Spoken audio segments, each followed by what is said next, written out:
Quem aí gosta de chocotone de pistache com exagero de recheio? Vamos provar?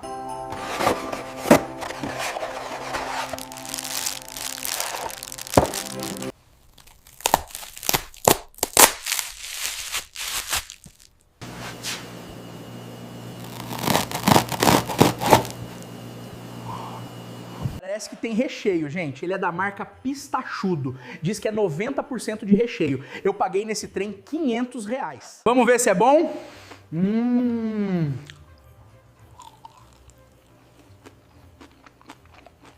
E assim se vai, R$500.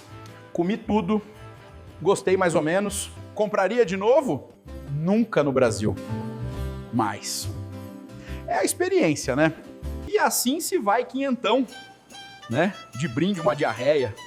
Mas é Natal, né? Tempo de festejar.